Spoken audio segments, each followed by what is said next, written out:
Hello, everybody, and welcome to the channel. I've just gotten back from a hard day's work, but I felt I should come to you guys live because I just heard the funniest story from the outpouring based on the Oscars last night. So, while I haven't watched the Oscars in 10 years, which I stated in my previous video that I did for the Oscars, I was in general happy about their picks for who won. So I'm perusing around the web and fellow YouTube videoers that I like to watch, and I come across something interesting. So apparently, everybody, and while I don't like to talk politics, I do have to mention them in this video because it pertains to the state of the film, which is that the Green Book, who won Best Picture, there was a whole big deal about it. So, for those of you who don't know, there is a small, very radical group of minorities or maybe even majorities, depending on how you're looking at Hollywood, called SJWs. This ridiculous title means social justice warriors. Anyways, this group has been infecting the movie industry now for quite some time. They are responsible for destroying the Star Wars franchise and the current state that it's in now, with Solo losing $2.3 million dollars. Predicted to be a $500 million movie, wound up dropping to $233 million. It is one of the lowest grossing Star Wars movies. Now, why did this happen? Because politics entered the film, and hardcore Star Wars fans, such as myself and various other peoples, don't want to hear that garbage while we're watching movies. Well, in my mind, Green Book represents a very diverse film, having a African American co-star and a white co-star. It is a great film that is an example about two different cultures learning to get along together. And yes, the comparison to Driving Miss Daisy is pretty similar if you reversed the ethnic backgrounds of each of the characters. But the overarching theme is still the same. And it is based on a true story, which they kept based in fact. Now, after Green Book won, what we didn't see off stage, and what I noticed, but it didn't catch my eye until brought up now, until this article, was that Spike Lee was there. Anyone who knows, Spike Lee, diehard liberal, bad agenda. Anyways, Spike Lee gets up, walks out of the aisle after they're announced. Keenan Peele, or Jordan Peele, I always say Keenan Peele because they had a show together, but Jordan Peele goes and stops him. So then, while they're giving the speech, accepting their well earned reward for a great movie, Spike Lee turns his back to them while they're talking. But wait, this gets better. Now, the biased leftist media starts attacking the film, saying that it's not diverse enough, that it has the same things that Hollywood uses, which is the white man is teaching the black man how to do stuff, yada, yada, yada. Now, this is direct quotes, and go check out Screen Rants or any of those other Vanity Fair and New York Times and all of the other newspapers that don't mean anything these days, anyways.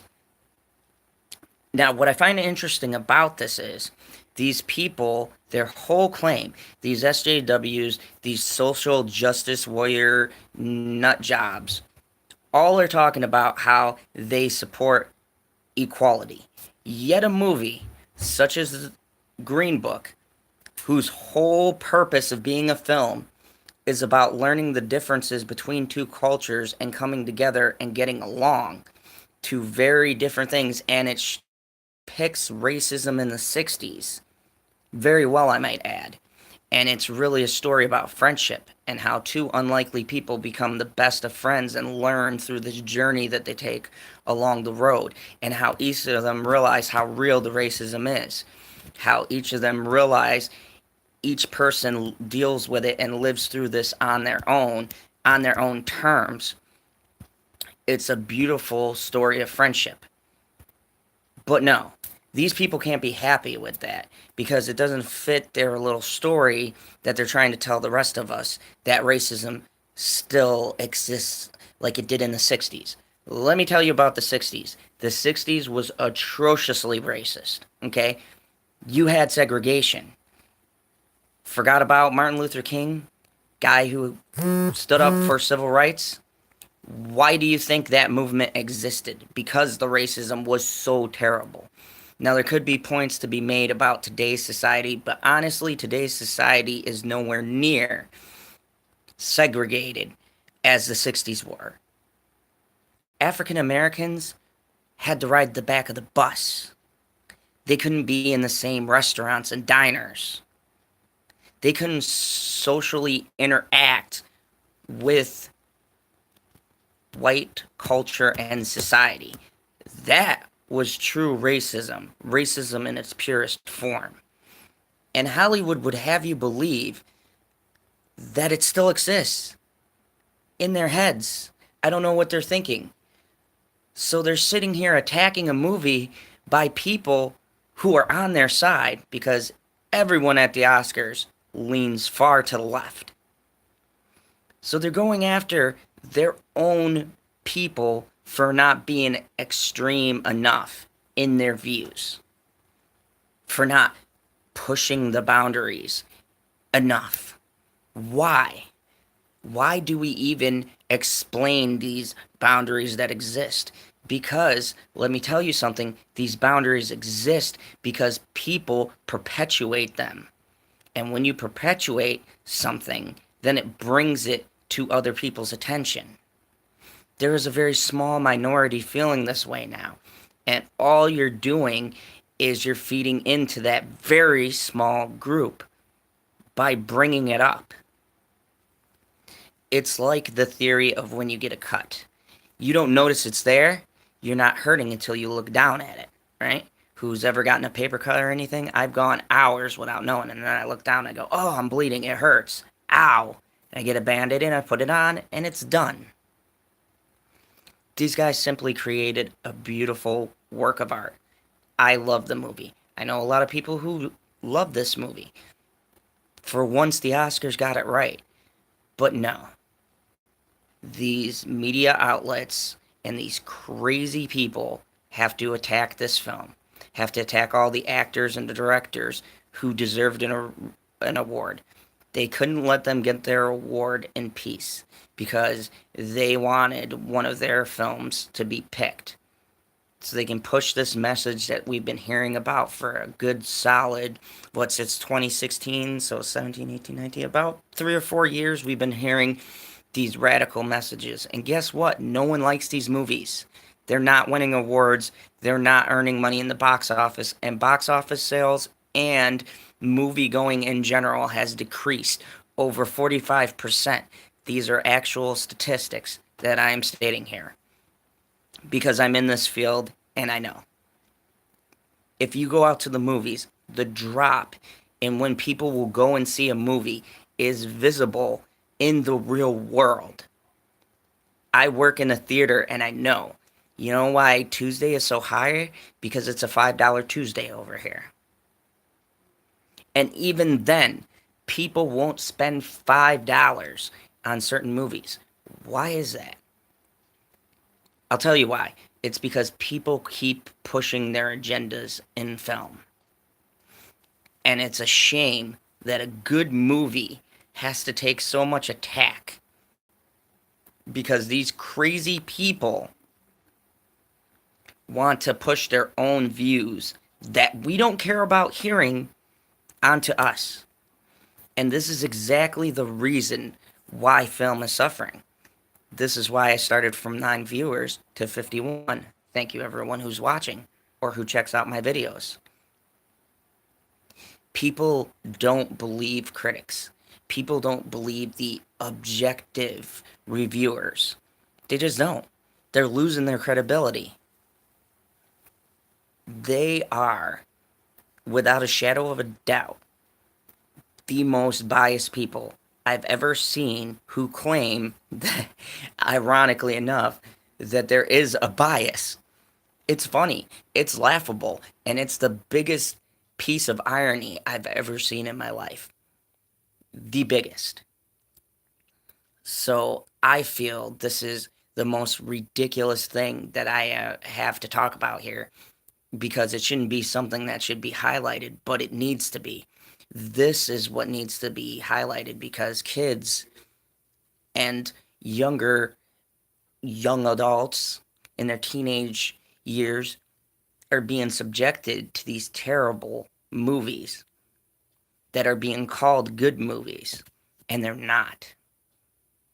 And these good movies are being called racist and all these other labels because they don't fit their narrative. They don't fit the story that they want to make appear that's happening when it's not. And I mean, I've got tons of facts and proof and evidence. These people would argue with you with no facts and no proof, no evidence, no numbers, no nothing to support their claims. And this is the kind of thing that makes me do what I do. Seeing the bias and the injustice firsthand that a lot of people are going to grow up into this age. This is the age that they're going into.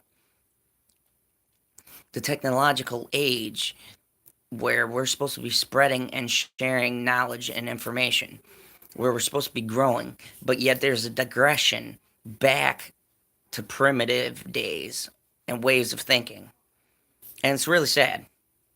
On a quick side note, uh, Remy Malek, who won for the best actor in a film for Bohemian Rhapsody, was also being attacked by his own group.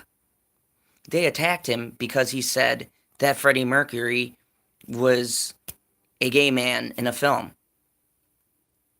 And I find this ridiculous because Freddie Mercury did indeed choose that lifestyle. And he made no indication of bringing that public one way or the other or apologizing for how he felt on the subject. And the fact of that, people would attack Bohemian Rhapsody and the actor for making a statement that was factually true just shows you the kind of mindset these people are in.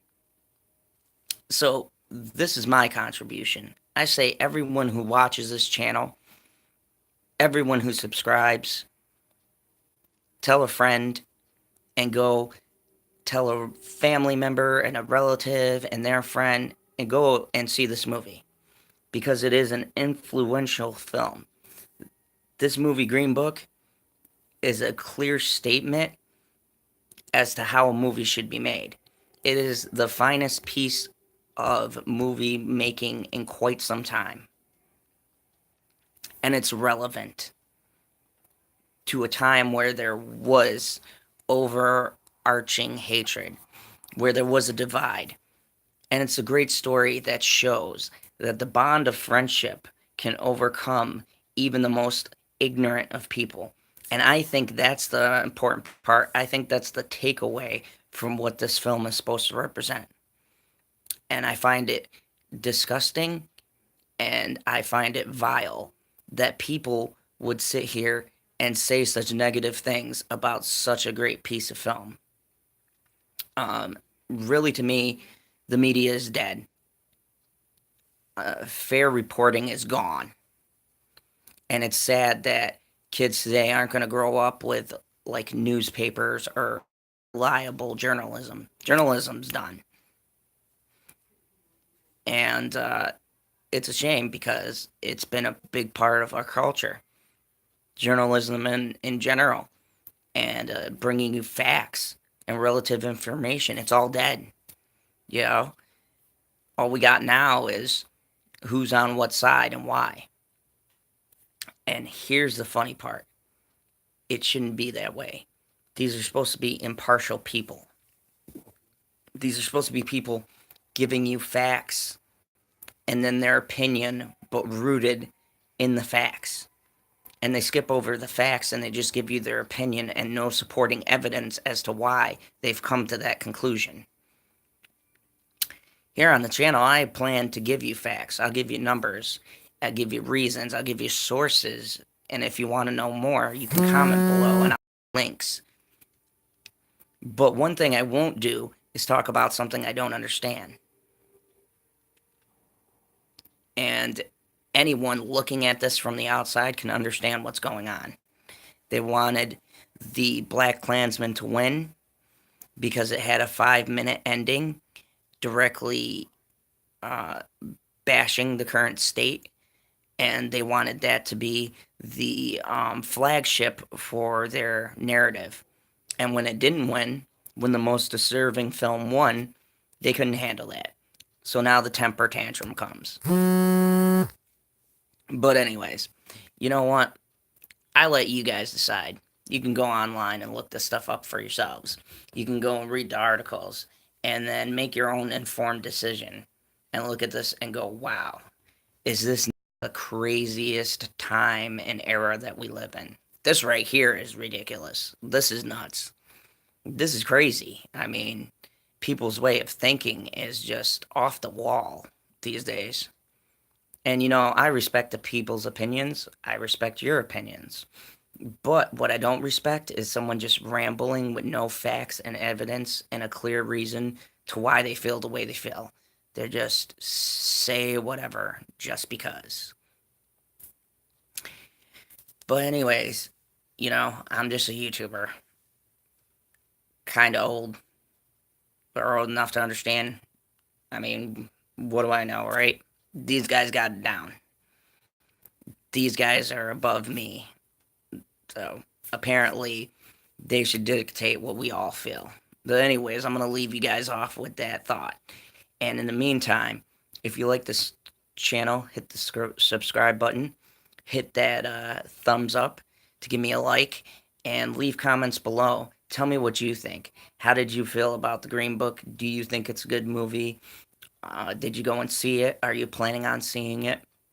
And leave a comment below about what you think about all this nonsense going on with the Oscars and the backlash that the winners got, because this year I think it's ridiculous. But we'll hear about it for the next 2 or 3 years. So here we go again. Thank you, Hollywood, for another bunch of garbage that we're going to have to listen to because every media station is going to be covering this. Anyways, I plan on coming back with a movie review. I'm leaning towards maybe doing one on fighting with family. So that's my next review coming. Other than that, it's been fun. And as always, I will see you guys at the movies. And I wrote down an interesting little quote that I want to leave you guys off with because I've been trying to find a good tagline. Let me know what you think. And until I got it memorized, I'm going to read off my paper right here. But ask about setting up how... Oh, no. That was another quote. Alright, so I'm going to leave you with this because I feel like this really sums up the whole tone of this video. You be the judge. Who are you going to believe? Me or your own eyes? So, you be the judge. Who are you going to believe? Me or your own eyes? And that's really appropriate because look with your own eyes and judge for yourself what you think of these subjects.